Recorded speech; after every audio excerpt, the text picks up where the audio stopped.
Quando a gente pensa na origem da filosofia, da ciência, da matemática e da medicina, a resposta costuma vir pronta: Grécia, o famoso berço da civilização.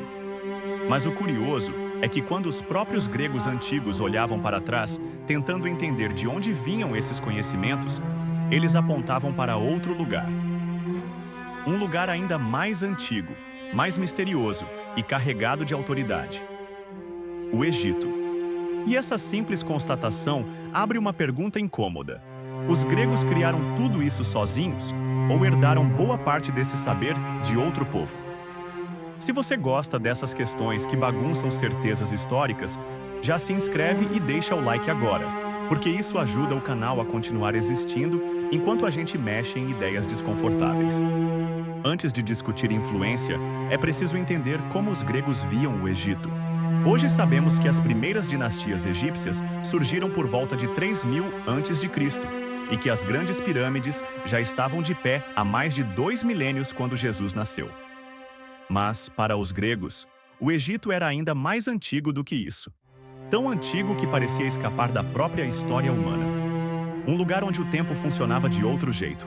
Heródoto, no século V a.C., relata que sacerdotes egípcios lhe mostraram registros de mais de 11.000 anos de história contínua. Diodoro da Sicília fala em 5.000 anos de reinos humanos, precedidos por um período ainda mais longo governado por deuses. Platão, por sua vez, diz que os egípcios preservaram histórias antiquíssimas que os gregos haviam esquecido, como o mito da Atlântida. Para eles, o Egito era o guardião da memória do mundo. Mas essa antiguidade não era apenas cronológica. Muitos gregos acreditavam que os egípcios tinham sido pioneiros em várias áreas do conhecimento. Heródoto diz que o calendário solar nasceu no Egito, que os nomes dos deuses vieram de lá, que templos, altares e estátuas foram erguidos primeiro às margens do Nilo. Diodoro afirma que a astronomia, a geometria, as leis e as artes floresceram ali antes de chegar à Grécia. Isso nos leva ao ponto mais sensível: a filosofia. Aquilo que costuma ser visto como a criação mais tipicamente grega. Alguns autores antigos não tinham tanta certeza disso. Isócrates escreve que os egípcios já praticavam um treinamento da alma que investigava a natureza do universo. E vai além. Diz que Pitágoras, o mesmo do famoso teorema, teria estudado no Egito antes de levar essa filosofia para os gregos. Diodoro reforça essa ideia ao listar uma série de intelectuais gregos que teriam viajado ao Egito. Homero, Solon, Licurgo, Platão, Demócrito. Segundo ele, muitos costumes, leis e conhecimentos admirados na Grécia tinham sido aprendidos diretamente com sacerdotes egípcios. Para esses autores, o Egito não era apenas antigo, era fonte. Mas aqui surge o problema.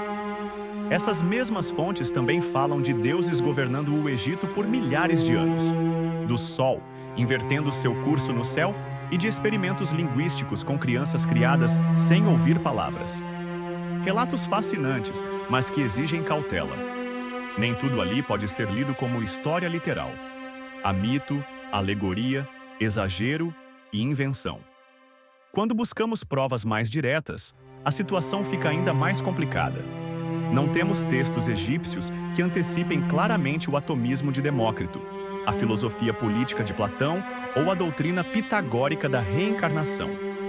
O que sobreviveu da escrita egípcia é majoritariamente funerário e religioso, e não apresenta essas ideias de forma explícita. Isso não significa que os egípcios não possuíam conhecimento avançado. As pirâmides provam o contrário. Mas a falta de documentação impede afirmar, sem dúvida razoável, que a filosofia grega foi simplesmente copiada do Egito. A transmissão pode ter existido, mas não pode ser demonstrada com segurança. Há ainda um detalhe importante. Na antiguidade, a antiguidade era um argumento de autoridade. Quanto mais antiga a ideia, mais verdadeira ela parecia. Atribuir um pensamento ao Egito era uma forma de dar peso e prestígio a ele.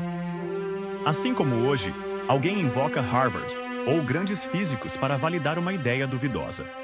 O mais provável é um caminho intermediário. Os gregos aprenderam muito com egípcios, mesopotâmicos e povos do Mediterrâneo Oriental. O alfabeto vem dos fenícios. A astronomia tem forte influência babilônica. Mas, a partir dessas trocas, os gregos desenvolveram algo novo, original e próprio. No fim, a pergunta não é se os gregos roubaram ou não o Egito. É entender como o conhecimento nasce do contato, da circulação e da transformação. A filosofia grega não caiu do céu, mas também não foi um simples empréstimo. Se você concorda, discorda ou tem outra leitura, comenta aí. Se inscreve no canal, deixa o like e participa, porque é dessa troca que essas ideias continuam vivas.